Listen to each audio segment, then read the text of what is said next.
Zdravo drugari, konnichiwa. Danas isto imamo Dragoljuba, hvala što prisustvuješ. Ništa.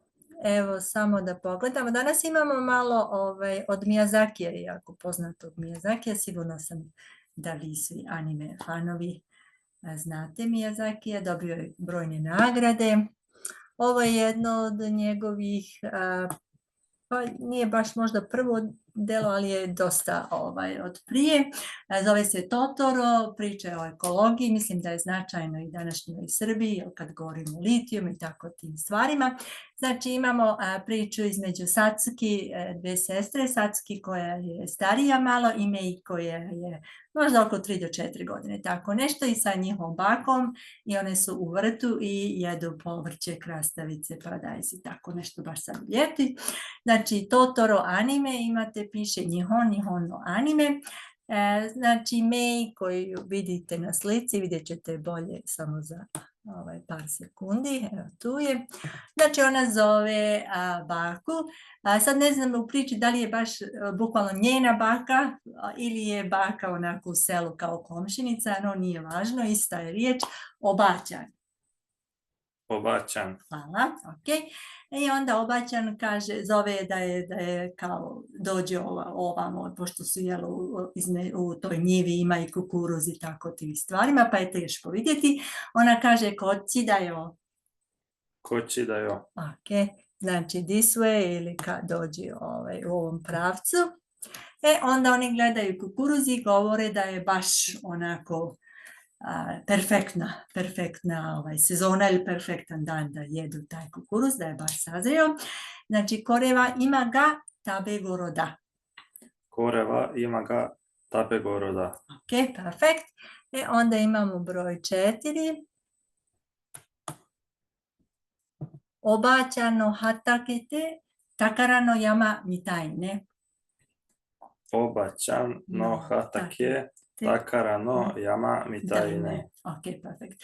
Znači, ovo je više Satsuki, starija kćerkica, govori devojčica, ona kaže hatake je, znači, u ovom slučaju je kao cornfield, znači kukuruz je ta bašta, i yama je planina, možda možete da zamislite kao planinu sa 3 brijega, nešto tako.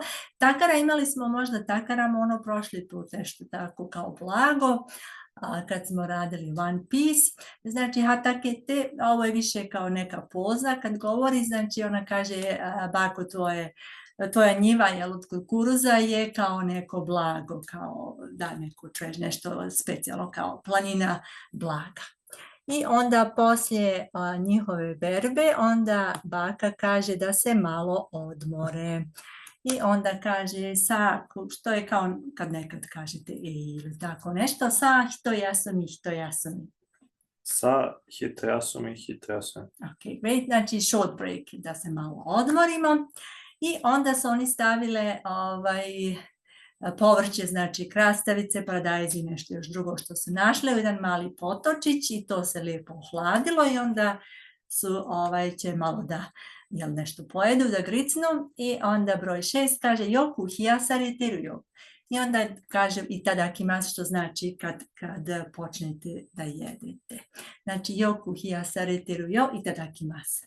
Yoku hiyasareteru yo itadakimasu. Ok, perfekt. Znači hiyasu je kad nešto kao chill, cool, kad nešto rasladite, u tom smislu, ne mislim na cool kad ste cool.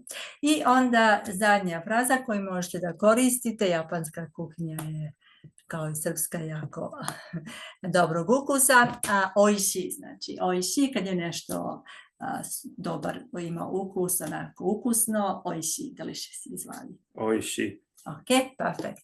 I samo da vam pokažem, znači vidjeli ste Mei koja je mlađa djevojčica i njena sestra Satsuki. To su, ja mislim da su kod kuće i tako u prirodi. Eto, to je to. I ovo je Totoro, znači on je kao neka maskota koja štiti prirodu ili tako nešto. U japanskom se isto kaže kami, da vas sad ne gnjavim, ali to je stari Totoro i Mei. Ok, evo samo da pritisnem da nas vratim na početak. Imamo još i broj nastava Continued Totoro, što ćemo da snimimo ubrzo. Imaš li neki komentar, Ljube? To nemam. Malo je drugačije od One Piece. Malo drugačije i sviđa mi se što brinu o prirodi. Ok, hvala puno. Dobro, drugari, onda pogledajte, možete pisati komente. Hvala, arigatou gozaimasu. Ćao, ne.